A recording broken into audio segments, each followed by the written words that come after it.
I'm not saying you're doing a fantastic job doing what you Everybody do. thought this was a 3 But it's not o'clock. my so content, I is it? think- Why would a kid do I taught principles of manufacturing last year. And I just taught them, they didn't give me anything, so I just said, I'm gonna teach this welding one, we don't Were you know. taking orders? We're gonna talk about welding, we're gonna teach you vocabulary. All right, guys, we're gonna go ahead and get started, because I know some people have to leave, they have other meetings to go to, so, and I don't wanna keep you guys here any longer than you need to. But, the purpose of today's roundtable is to just get your idea and your feel for professional development. What's working, what's not working, how do you feel about it, what do we need to be doing just to make things better? We're gonna go ahead and talk about the norms, just like in all of our meetings. Make sure that our comments are constructive and professional. Remain focused on the topic. I know sometimes we get a little off topic when we're talking, but if we can just stay focused so that we can respect each other's time. And if you talk about deficits, just make sure that you're presenting it in a way where you're offering solutions and things like that. So I'm going to get started with the first question. And again, thank you guys. I really do appreciate this. So tell me about the most powerful or impactful professional development activity that you have experienced. I'll go first. Mine professional development, because I am not a teacher by trade, I'm an athletic trainer. One of the most powerful and impactful professional development I had just recently happened. I went to our Southwestern Athletic Trainers Association conference, and they gave us, an opportunity to hear about and learn about new research methods in terms of how you treat your athletes, in terms of helping them to get back to return to play faster.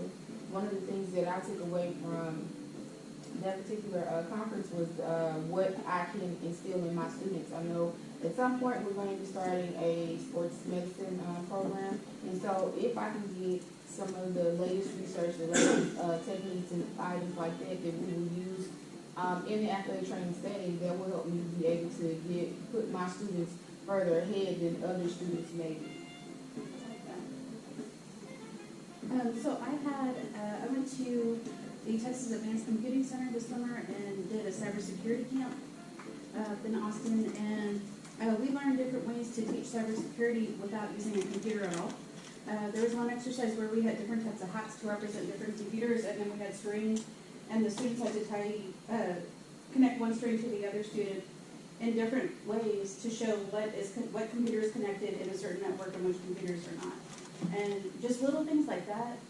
And I'm learning that the more you teach technology, the less technology you actually have to use. And that's probably the most effective way to do it, but it's just little things like that, like how to teach something that's really hard to conceptualize if you're just reading it from a book, and then teaching it in a way that makes it really simple for students to understand.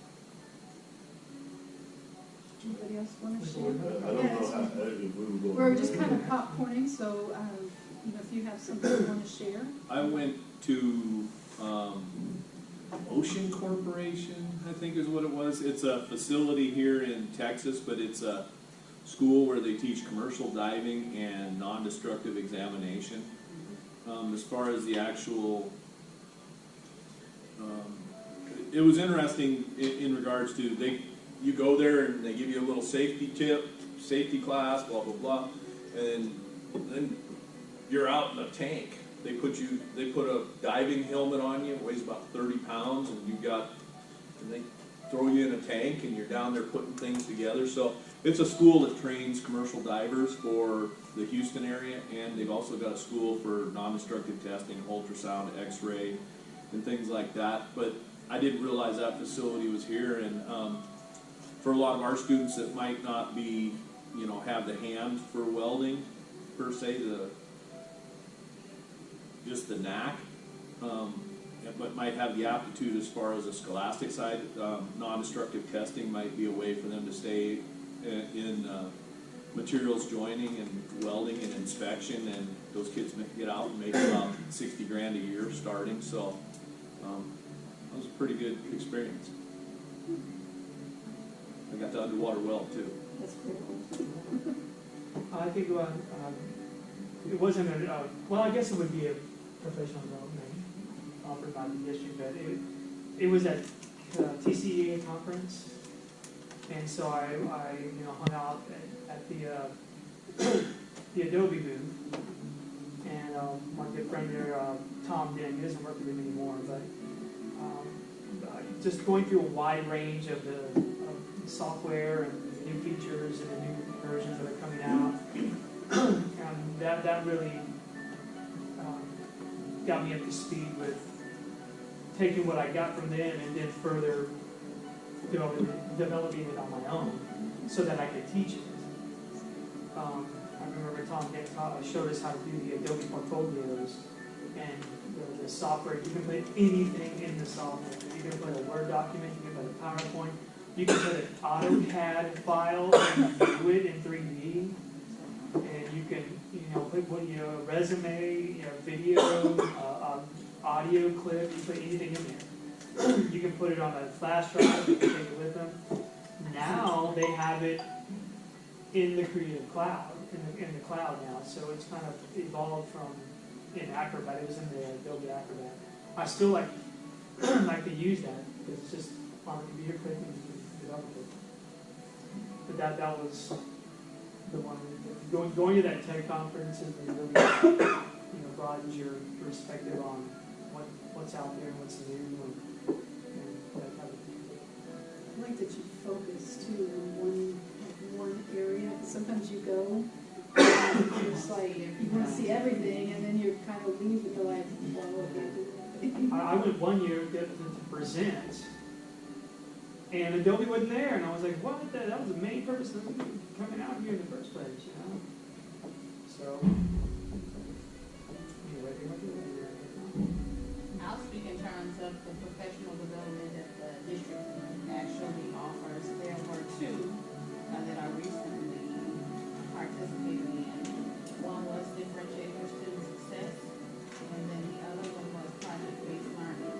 And with those, they help you see that basically you are doing these things, but it helps you to expand and to make it more meaningful activities and learning and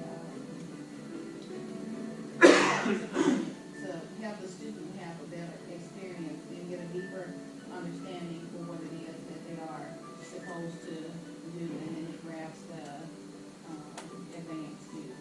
But language learners, those who may need a little extra help, it helps you set it up so you can be able to reach each of those students if you need to.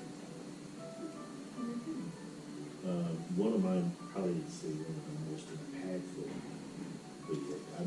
the conferences that's all around the district, but this on this Text RP. Even the principals were through this as well too. This was district wide, where Text RP, and RP means restorative practices. They literally looked at how they had been setting kids up for the prison pipeline system, education prison pipeline system. And so Text RP has created a program to help teachers facilitate within their classroom to better reach across to be more engaged with that student, not from the educational purposes, but to know what's going on in that student's life. And so you form sort of like this circle group, and that question can be about anything, or it can be about the lesson. And of course, you want to keep it in a manner, that's very, very respectful. And you would have, it can be, what's your favorite video game based on the class, to how many you've ever been hurt before, when did it happen? And each student will go around and talk about this, and or you can have an object. I did it with my students in a circle group.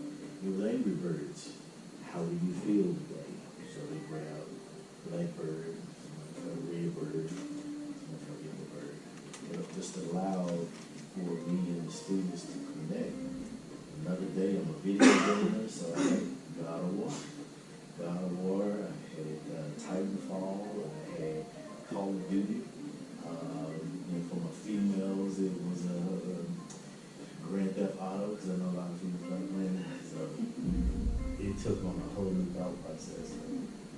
And you really, really break down barriers and walls, because a lot of students will put up a wall because they don't know you. And what made it so impactful is that a lot of times as teachers, we tend to put up a wall too. And we're not all, they want to know about us, but we don't want to reveal ourselves too much.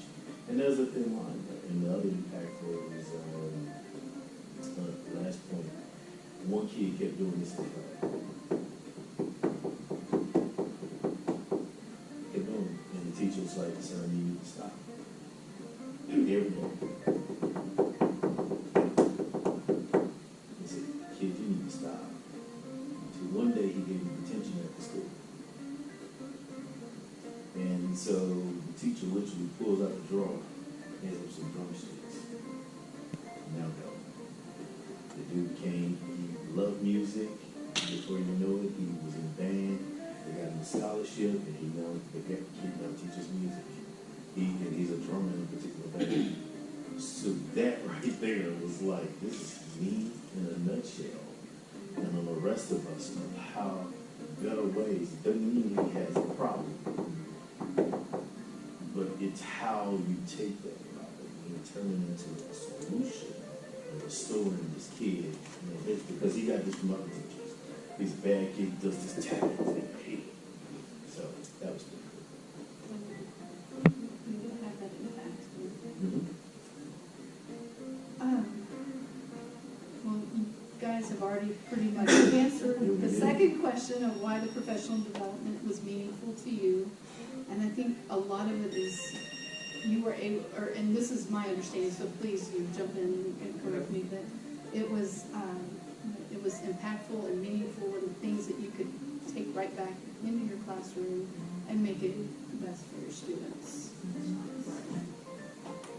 I think for me, with professional development, I'm always trying to figure out how it can enhance what we do in the classroom. And so, if it's, I do tend to feel like if it's not going to help me be a better teacher for my students, then, probably not necessarily the best use of my professional time, if that makes sense. I mean, I didn't learn any, as far as, I'm engineer by trade, so the level of, content I'm teaching here would be like, you're teaching kindergarten and you're teaching, you're not teaching Shakespeare's sonnets or something, you know what I mean? Mm-hmm. So for me to go to one of those, a professional conference, to me it's not about necessarily acquiring material, and maybe not even delivery, but for a lot of individuals, I think my job is to expose them to the outside world. Hey, maybe you don't want to weld. Maybe you want to drive a dump truck. You know what I mean? Or an excavator. There's people that drive excavators and make $25 an hour and have an absolutely, good job and a good career with that. So I think a lot of my job here is to, help them look at the outside world and say, hey man, maybe this isn't for you. Exposure, but there's a lot of other opportunities that maybe you have an aptitude for or you want to do. So I think, opening eyes and opening the world, because even in my background, I grew up in Montana and I didn't really know a lot of jobs. I knew you could be a doctor, that probably wasn't going to happen. Maybe work at the mine, go in the military, you know what I mean? Teacher, but a small town, there's not a lot of, there's some guys that fix trucks for the county or, you know what I mean? So it's like, oh, you could do this or this or this. So that's kind of my take on some of this PDL. I mean, I think for a lot of people in CTE, that's what we all try to do, is expose them to as many occupations as we can in a particular field, outside of the traditional normal things. For health science, for example, we don't even have to advertise. Parents tell you you're going to be a doctor, you're going to be a nurse, you're going to do this, and they tell them about the medical field. So that makes our job a little bit easier, but as you know, everybody is not into blood and guts. Yes. Everybody's not into bodily fluids. So, but there are other aspects of medicine, of the healthcare field that we like to, expose them to. I'm specifically unique when I teach business architecture. You have to be sort of special, to be quite honest with you. say this is the direction you want to go in because it's ups and downs. It never really has a great level of consistency. It may last for a good 5 years, but at some point there's going to be a dip where there's layoffs. And so that's stated. My perspective is a lot from his perspective, where trying to engage them enough where this is architecture, this is how it looks, this is what we do. But at the same time, I got to expose you to other careers within architecture that can take you from architecture, but then you can go this route, or you can go this route, and so on. So that's really the objective that I try to stick to, because every kid that's sitting there, I know, just by work habit alone, sometimes it become dictates to me like, may not be. But and I may never even tell him. May never tell he or she that. No, that's not. You're not. But if I can motivate me in another direction. Well, but and I'm agreeing with you in your universe. You know, there's a lot of construction management, or maybe you're a designer or an AutoCAD guy, or Illustrator. Illustrator. There's a whole host of things that like exposing them to. Yeah, no, I mean, this is a whole lot of other things that you can dive into, and I don't even really touch it even from, this is architecture adjacent, and that's the realtor side of it, the housing one. I don't even touch on that. We don't talk about the building and construction of a house or a building, so. I think with, kind of taking a left turn with this a little bit though, I think when you're talking about effective professional development, just being a new teacher and going into my 3rd year of teaching, I can't even tell you how important it is to have mentors. It's a meeting or? No, we're doing a PD panel. Yes. Okay, Yeah, that's you're all I'm okay. asking. Yeah, you're okay. Okay, It's so okay that for was- her. No, you're not missing something. Yeah. She asked for You know, volunteers. yeah, I thought it was lunch. No. You You didn't want to good. miss out. No, have a nice day. You You too, good, Mr. Fraser. Crazy. So, we had, at Hastings, the first year that I was here, and this was 3 years ago now, we had, a meeting once a month, every Thursday, where it was like, they would have different teachers who would talk, like seasoned teachers, they would have, Mr. Cherry was still, our principal there, and then we had other teachers who would come in and kind of talk, and that was really helpful for me. So it doesn't necessarily always have to be like a professional development class, I feel like, but it's just classroom management is huge, and there's not enough training up front for classroom management. Like you can never get enough training on that. I had to deal with You figure it out, the kids change. Yeah, exactly. Yeah.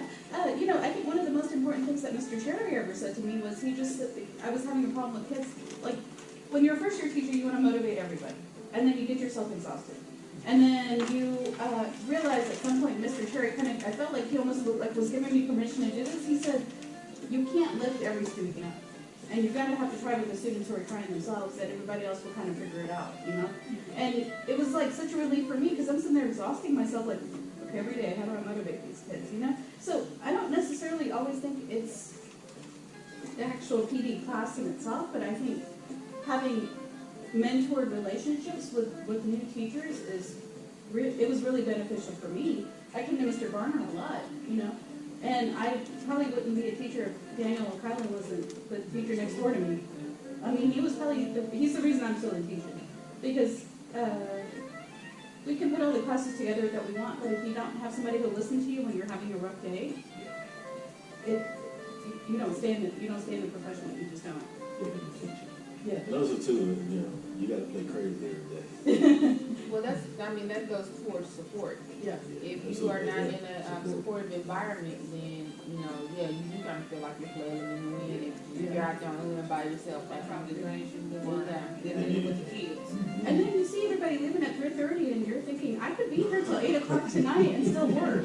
Like, I still have stuff to do, and and then you kind of figure it out, and now I'm starting to get, like, I'm getting into a rhythm now, and I feel much better about it. The first year is always Everything. It's The second year was rough, too. I mean, it was. Oh, I'm sorry, go ahead. Another thing you use professional development for, it's not the content of what's given, it's to talk to the other others, people yes, yeah, as they, yeah, that's a good. Yeah. and that's not even necessarily their content, but just their experience and, you know, stuff like that. Because those conversations we've had at those PDs, I've had conversations with middle school teachers, elementary teachers, and they're telling me what's going on in their class, and they're like, "Do you get them on high school level?" I'm like, no, I don't. But you know what? On that level, though, I have kids that age. Let's just try this and see how it works. Yeah. We bounce ideas off of one another, and before you know it, you walk away with, you know, just a greater understanding of that. You know what? I'm not in this alone. And I don't see how some people just come there and don't talk to people, you know, they just sit there like, you know, Yeah. it's break time. Yeah. And, you know, break, I'm so, what school you say? I heard you say this, Yeah, when you were absolutely. explaining something like that, so, yeah, I utilize it for. Well, and you know, I agree with you guys on that too, in that you get a lot of, you know, just little snippets of information can have a big impact on like, oh, all right, that, you know, that some light goes off and it's like, oh, if I incorporate that this way, or, you know, I mean, you can pick up 3 or 4 things. I picked up, you know, just talking to people, it's like, oh, all right, that's, and I think, you know, are we talking about like, are these outside PDH or internal in District 2? Well, I think it's both, because the district, you know, offers you the ability to be able to Well, go and outside of the district. Well, I think internal district ones too is a lot of, it helps you with a lot of the insight of who our demographic is, you know, who our kids are. You know what I mean? This district is different from Katy or, you know what I mean, or HISD or, you know, the A-Leaf district has its own unique footprint and, you know, demographics. So, it, you know, Miss Elsie and those guys at ELSIC always told us that, you know, you need to know who you're teaching, you need to drive around the district, you need to understand that this district is A-Leaf, and, you know, we've got kids from 100 different nationalities, or, you know what I mean, in this great diversity. It's not just African American and Hispanic, it's, you got Africans, you got people from Burma, you got little dudes from, I stopped a couple of guys in the hall last year at ELSIC, these little dudes that were talking, and I'm like, what language is that? And they're like, Swahili. I'm like, that's cool, just never heard of it. Knew it wasn't Spanish, knew it wasn't Russian or Arabic, just asking. So, but, you know, kind of helps you develop some insight into, you know, the students who are our end customers, you know. And then to your point, I heard some students just, there's 2 ladies in it, and here they are. I look at them, I'm thinking they're Nigerian. But as they were getting closer, I could hear the conversation. I said, hold on, it has a French dialect to it. And I said, Cameroon? They was like, yes, how did you know? I said, your language. I said, y'all speak French. And they were like, oh, wow, I didn't know that. So that's even just from that perspective alone, it's just even how you may think that they are this, but they're that. And I think that all goes a part of what AIM offers students, just knowing what it is we do, how we do. I'm gonna switch gears a little bit. We've been talking a lot about PDs for the most part that's outside of the district, and so I'm gonna kind of hone in on the PDs that we have within the district. So one of the things that to me is really important is to make sure that we're, as a CTE department, that we are supporting you guys and giving you what you need.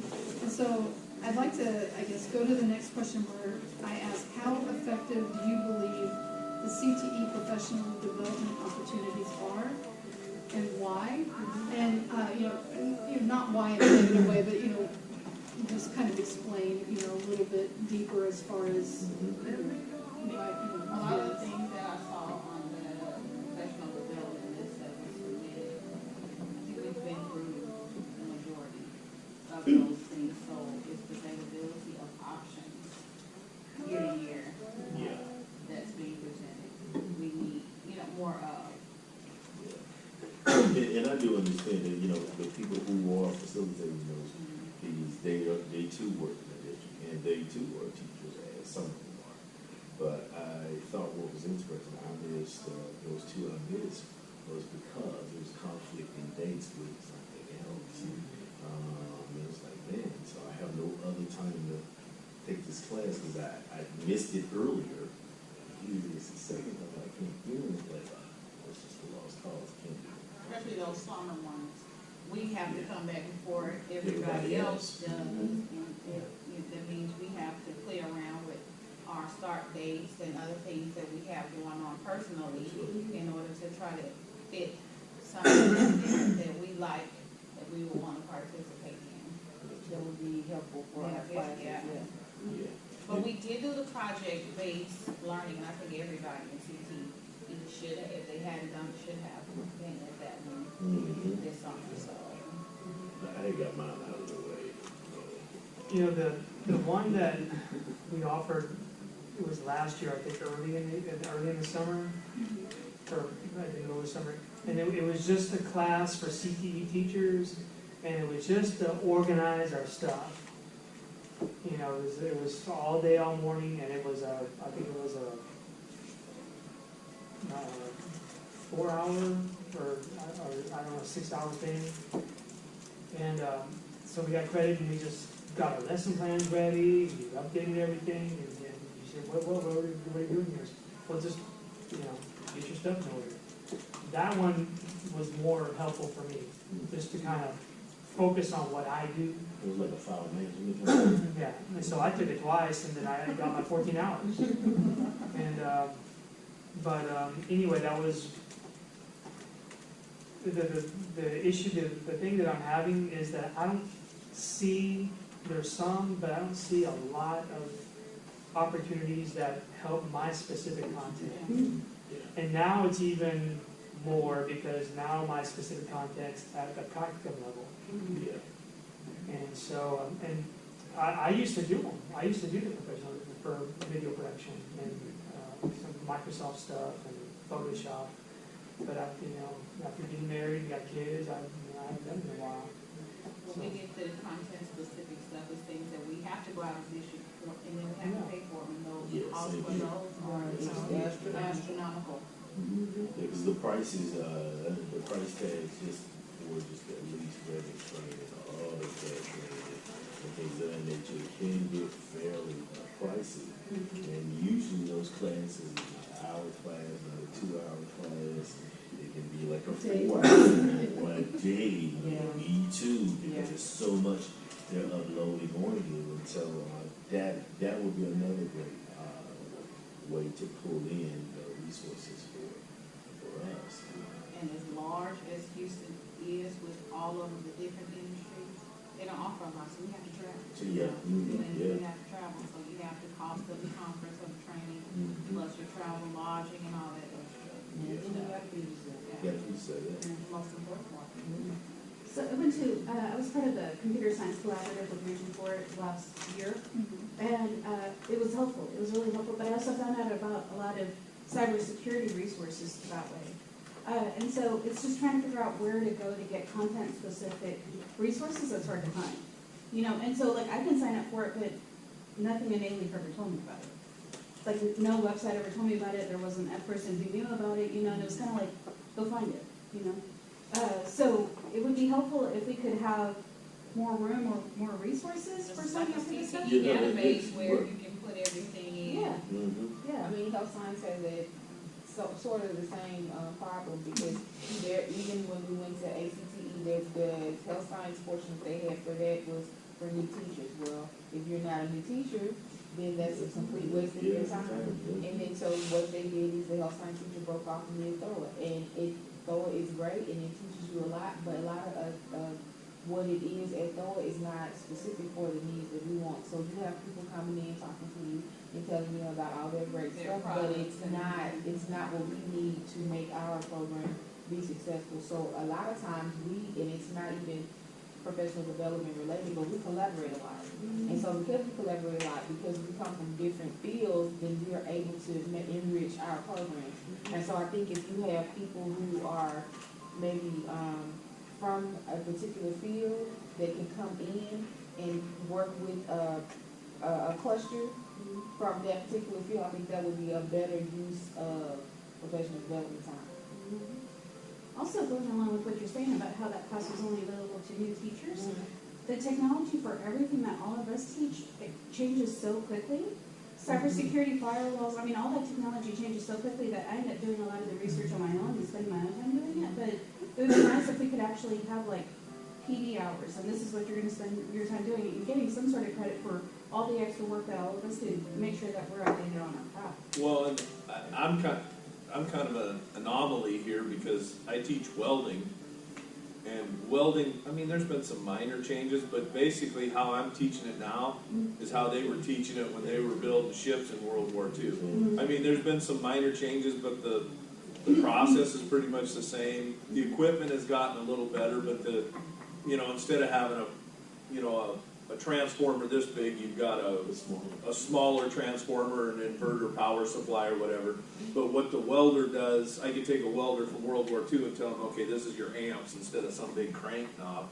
You know what I mean? The skill set that I'm trying to impart into the student is the same. I'm not trying to teach him,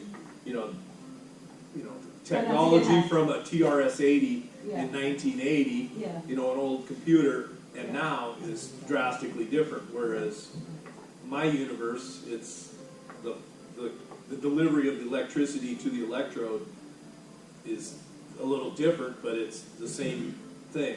You know what I mean? So I'm kind of So like Mr. G, like with Adobe, I mean, they went to a cloud recently, and it's like, we're supposed to just keep up with that, Oh, it's been on for a while. Yeah. We're just That's what now I'm saying. getting Yeah, it. I mean, yeah. Taylor's still got CS6. Yeah, so it's just, that's the type of stuff that I wish we would be able to have the opportunity to get some sort of credit for, because we have to learn how the cloud works. We have to make the calls to, companies and, We would have gotten it 6 years ago. Exactly. Probably, at the speed limit. yeah. But also not to say too, I guess maybe I'm a statistical outlier also in regards to my education. So, I've got a couple engineering degrees. So if you had another welding teacher that maybe didn't have the background in non-destructive testing or things like that, there's probably a lot of, things classes that they could take that would help their delivery or, expand their knowledge base. So, I think, having a set budget or, and these are the classes, I think you could find a lot of that for what we teach in Houston. I don't know if I was rambling there or not, but chewing up time. Well, and I think what it boils down to, just listening to you guys, is we need to do a better job of It's hit or miss. bringing in, bring in some new stuff, some fresh things, but also bringing in people that are experts or that are in the field that can, help you kind of prepare for what you need to do and the changes that are going on. And just like kind of like a little backside of that, I think what gets hard, from the other end is you schedule it and you'll schedule somebody to come, and then nobody signs up for the PB and it gets canceled. So, I think all together as a CTE department, we've got to figure out really what are the best dates where people can come so that we can do that. Because you don't want to pay somebody and then not. It's not even that you've been put together, they were just sitting out at the end of not even at the end, but the beginning, plan ahead versus going behind, so the beginning of the school year. This is what we plan to offer, how ADP does. ADP runs from March to February. February 28th, you gotta have all your stuff done, or, you get payment. So run it from the beginning to end like that versus when schools get ready to get out, okay, this is what we're gonna offer, this is where it's coming, so we need to know, okay, if this is 2018 August, this is what we plan to offer 2019, these are the dates. So when you look at the plan and budget and all that good stuff, by this date, you need to have confirmation of what you plan to attend. Or you can even take ideas from the staff to see what they would be interested in going to. So, because a lot of times what it is that you tell us what's available, we have to choose from that.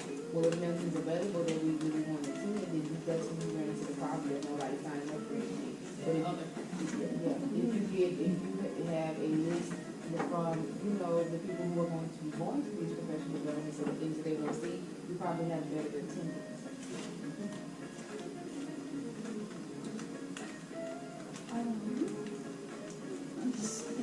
that for the questions that we had, because we've discussed a lot of the, Let's not do any more of the classes where we present to each other about our program. That was not effective at all. Because people eyes, no, people eyes glazed over, Yeah. people are not paying attention. I didn't learn anything about any of the programs because your eyes glaze over because you have, it's hard because it's in the middle of the week, it's in the middle of the school year, and you're trying to pay attention to what other people do, and you're thinking about everything that you have going on, you know? No, you're talking about the stuff we did last year as everybody came in and said this was our program and we graded it and all that stuff. Yeah. Well, and we're such a diverse group of, I don't know, educators. You know, the person I probably have the most in contact with professionally or where I'm sending my guys is architecture, but the rest of it, where does welding intersect with, you know, maybe health and safety or something over there, but for the most part, we're kind of on little islands, but we're kind of lumped together. We're the island of misfit toys or something, where we don't really, you know, it's not like science and math, you know, are intertwined and you need one to do the other, you know, empirical But calculations or whatever. like my cybersecurity class, there's an entire lab just on medical technology, right? And how you can, the reason that HIP is needed and the way that you can infiltrate patient records and things like that. So we talk about that in my class. I would love to have them come in, but we've already talked about that. You know, it's like I don't feel like we need a professional development class necessarily to do that, you know? So it's good to know what they do, but at the same time, I would want their nursing students to know why they have HIPAA laws, you know? I thought it was all, what we did then was just to keep everybody to know that way everybody knows what's Was offered. was offered. That was really what I took from it. and that was the intent. And I mean, because like, if you have that student in your class who is not into, well, what's your interest? Just, Oh, I really want to do this, well, this is what this program does, because I've had students in my class who wanted to be in your class, or in your class, or in art or something like that, and that's the opportunity, oh, well, Mr. such and such does blah, blah, blah, just go talk to the teacher, or talk to your counselor to see, because you're wasting your time sitting in my class, you're not doing the work, you're not gonna get credit. I want you to be successful, so let's try, that's how I look at it. Did they ever put like put all those videos together, put them together and drop them into one Because the file? counselors really needed to see that. Well, I was gonna I say, think- because that's what the counselors needed to see it more than I think fellow teachers. Because I think that would be great if there was a sort of almost like a CTE resource center where you can click on any spot and it kind of gives you, I know some of them may need to kind of dial back on how long their presentation was, but boy, if you had, It needs to be added to the 85FD.net, the CTE Right. page. so But we're, it has you all's contact number and all of that, Mhm. it needs to be a tab added. so Yeah, parents put the or cluster anybody can go to see what it is, They can click on the you know, cluster. what we have. And so that's really what I thought, you know, the basis of it wasn't about, but then, you know, I see how some people can look at it like, yeah, that was a good knowledge. Well, and, you know, like you say, to have some kind of repository, and then as you're recruiting your 8th grade kids or whatever, throw them in there, all right, here's, You can click on it and see a parent, you And go that's the other side, because when I walked in, you were talking about reaching to that middle school and kid maybe not being with it, but if the teacher know, that, hold up, I can go, they got some stuff we can still be doing over at the center, hey, let's click on it, and that might be an opportunity to help recruit. It might be within a lesson. If that team because there's some good teachers on that middle school level, you can turn that into a lesson. So, well, and it gets back to what we were talking about. I don't think you just, because that's the answer to your principles. right, but it's, you don't just throw that switch and decide, okay, I'm gonna do this, you know? Right. You go back in history, you know, the Spartans didn't just throw a guy a sword at 18. They started, you know, sword fighting with sticks when they were little kids. Well, we need to implant these ideas that these are some directions that you can go. Yes. No, you make a valid point, and that's what I say. If we have that resource available, where elementary teachers And then as time goes on, we're adding more material to it, where it's not an overload, but just enough to hit the point of what we all do. That's like when Bobby gave me the tour of, I was like, wow. Mm-hmm. I had Madison with me, and Madison, we looking like some, good stuff. It's just things I'm pretty sure they gotta talk about. Elementary, middle school, that this is what we have to offer, Well, and you don't just throw, like, I got a 13-year-old, and I, on his case, I'm like, you don't just throw a switch and become a young man. I'm like, this is a process. You need to start thinking about some of these things. We need to plant some seeds on some of this stuff. It isn't you just get to turn 18 and then, voila, yeah, you're gonna spend another 10 years wandering around trying to figure this out. We need to, have some conversations, and I think, exposure to some of this stuff, and letting these kids know, hey, A-League's got this programs, you can do this, you can do this, they've got this building.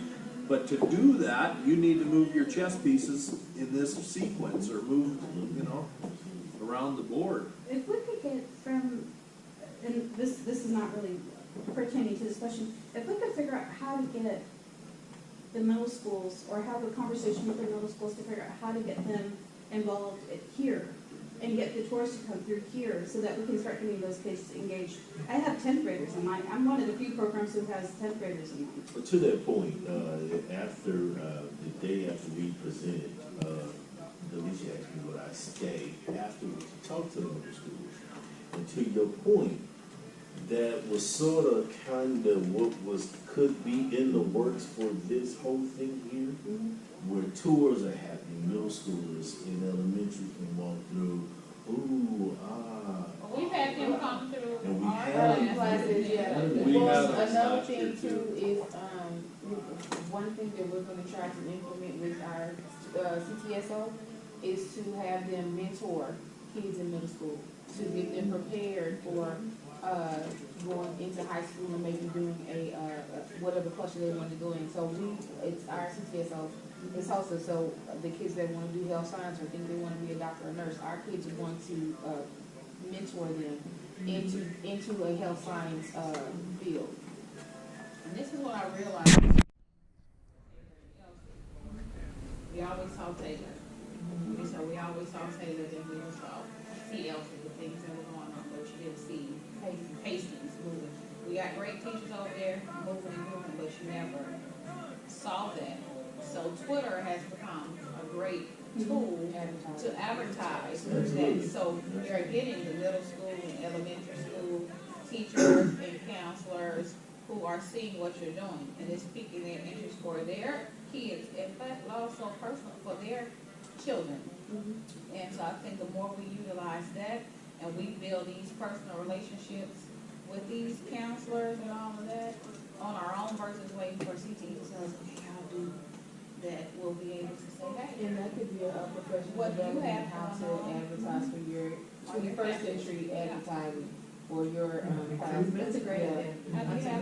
What do you have going on your campus? This is what we plan on doing, because we can cut out the middleman and directly speak with them and make some things happen. Could we have some type of professional development direct with the counselors? Yeah, that right there. Yeah. I would love it if you guys want to do that, because I offer that to the counselors, just so you guys are aware, because like I said, my job is so behind the scenes.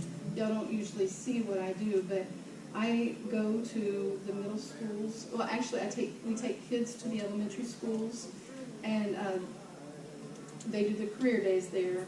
And then at the middle school level, we actually do some of the tours, but then I also go when they're doing their endorsement selection, and I sit in those rooms with them while they're doing it to talk about our programs. And, oh, you want to be this, then this is what you need to do. But I'm one person, and then I also meet with all the counselors, middle school and high school, at the beginning of the school year, the end of the school year, and during the summer. So they're hearing it, but sometimes. I think it would help if we It were would- more visible yes, with I that. agree with Like, that. you Yeah, I tell think so them all too. day long, and we still gonna have errors if they said we're in their names, blah, blah, Yeah, blah. because I still have 3 kids that want to be engineers in my personal class. So I think that if we could set up, so not to interrupt, but if we could set up to where it's, you do the professional development on how to advertise for your question, and then with the counselors go in and say, okay, so you know course alignment, you know what this, but you need to, and I think and it's just popping to my head, I'm sorry, but the other thing is the endorsement situation. So a kid might in 6th, 7th, 8th grade, oh, I want to be a doctor. And then they get to 9th grade, you selected health science as your endorsement, and have discovered that that's not for you. Instead of them having the opportunity to change, they just stick with it, and they're not successful in that particular endorsement. So I think that it needs to be another, are you sure? This is the endorsement that you want. Are you sure? Situation, right, Yeah. between 9th and 10th grade year, before it's too late for them to pick another endorsement. And I'm almost privy to, because you said 9th and 10th grade year, I'm almost like after 10th grade. Because what I have seen happen too, 10th grade, they realize that they're interested in, I had a young lady, she's graduating now, it was a year and a half ago, but she wished she had went your route. And she was like, I thought this is what I want to do, but I think I really want to go into the know. And the unique thing about us, if they truly want to go into healthcare, they truly want to be a nurse, they have to satisfy their endorsement as part of being accepted into these nursing programs. Yeah. So, And if they are, So, man, I know that makes Yeah. things kind of tough too. Yeah. I know that makes it kind of tough based on how our endorsements are set up, but having checkpoints is really what you're saying. Would make that process a whole lot easier, because kids change up. in my route, like, if the kids aren't in PIT their freshman year, they're already behind. You know, so if they're not in PIT their freshman year, then they don't get into sophomore computer maintenance, and they can get 5 certifications in 3 years of my classes. But if they don't take it their freshman year, they're already behind, so I almost need to hit them in those. I could hit them, and nobody teaches anything to do with welding in the principles of manufacturing classes, so I'm starting from ground zero. Yeah. I mean, my kids that I taught last year, I taught welding 1 with no welding. But the guy over at Taylor and the guy at Hastings, I think the guy at Hastings teaches woodworking basically. And then, I don't know what the guy at Taylor teaches, but he's not a welding guy. So you're having people, and the lady at the 9th grade center, she's not of a welding background, and you've got these people teaching principles of manufacturing, but none of the vocabulary, none of the tools, zero when they get to me. So it doesn't matter what they take prior to them they could take your first year class, get to me, I'm hitting the reboot button anyways. Mr. Paul and I are, so. Okay, so we're coming towards the end of our time, and I want to respect y'all's time. answer all the questions. No, we didn't. I mean, it's Mr. G took up too much time. I do have to mention, I'm sorry. Here y'all. He got whole attention. He Throwing shade, throwing a brother under the bus. So I'm going to try to take all the questions that we kind of skipped through and kind of sum it up with this one where how can we make professional development here in ALECTV better for you guys? And so that kind of takes into account what was inadequate and what you feel like, because I feel like we've talked a lot about what works and we've talked a little bit about what's inadequate, but if there's something that you feel is inadequate, let us know that, and then let us know how can we make it better for you. I think the biggest thing is the options, availability of options, and the time that is offered. Yeah, temporal flexibility is a huge one, like Mr. G said. You might see it on there and then it's like you have something else going on and that window closes and then you're. And I know for sure they'll never be perfect, but it's just unfortunately twice money up my paycheck due to just. When you look at anybody's PD that's offered, a lot of it is geared towards elementary, middle school, and then you see things as bully. This is for, them. So when you go pull it up, you don't see this. Okay, let me see what CTE has to offer. Well, There'll be you more look at, options for CTE. You look at the district, there's this many core subject teachers, and then we're like this That big, little, Yeah. absolutely, yeah. yeah, there's 20 of us. And there's- we're all small groups Groups, within yes. our big group. But on top of that, the stuff that is offered, it's not directly related to Right. what I do. Right. It's, okay, some Microsoft professional development, okay, I can take that, but, I want something that's related to broadcasting or Right. video production I think or you'll find, digital design. I think you'll find that within CTE, the vast majority of teachers go into their old field, if you will, and get their professional development that way. And I'm sure if you look at the numbers and look at out of district professional development versus in district professional development, your CTE teachers tend to lean toward, I personally tend to lean towards the out of district, simply because you have to have continuing education units for whatever your field is, right? So for athlete training, I have to have continuing education credits. There's nothing in the district that gives me continuing education credits for athletic training. So I think that if you also incorporate the industry continuing education with the professional development, you also will get a lot more people attending your professional development. So I'm actually in the process of training to present professional development for the district. So that's some other stuff.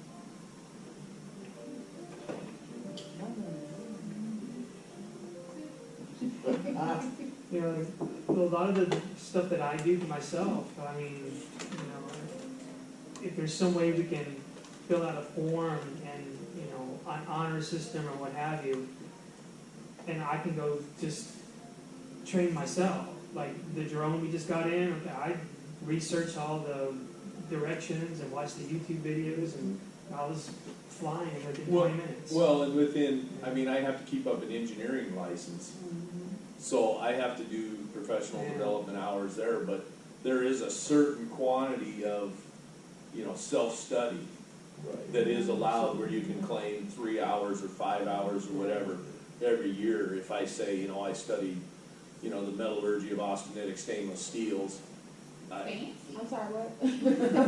to really get. Oculus, austenitic, and yeah. Teresa. But if I said I studied that kind of stuff and I had some paperwork to back it up and, it's kind of on your professional honor, Yeah. and you can't do it for the whole, 30 that I need for the biennium, but you can use it for a certain Yeah. amount of it, but it would be a situation like you're talking about. Yeah, because even in athletic training, we give you a at-home study course. Right. You read the book or you watch a video and then you take the test and then there's your hours. Yeah, now for architecture, no, what you gonna say? Oh, I was just gonna say, I wonder, and I made a note to ask PD, because we have to follow PD guidelines as Okay. well. But I just made a note that said, ask PD if we can offer, a type of self-training, whether it be a book study, where there is a test that you take after to show that, you did that, or provide some type of proof, whether it be just a video of you actually doing what you studied and learned, or a lesson that you create for the students, or something like that. So that's something that I can definitely ask about. Yeah. And I know for the world of architecture, it is a little bit different because a lot of things we can just jump on YouTube and get an understanding. If we want to keep up with the new product, and typically Autodesk doesn't change a program. If it's out in 18, they may not change it until 2020. That's normally how they do things, but there is a lot of, it's unlike the way they are, it's a book, you sit down to the test, you won't find that out there. So it is a lot of sitting at home, sitting down, walking your way through a video, and then if you have a computer next to you with the software on it, you can kind of get through it, and okay, that worked exactly how I want it to work, So, for us, it's a lot different, it's not all that easy, I would say, so find a good Well, hopefully we'll see. You got enough time? I have plenty of time, so is there anything else you guys want to add?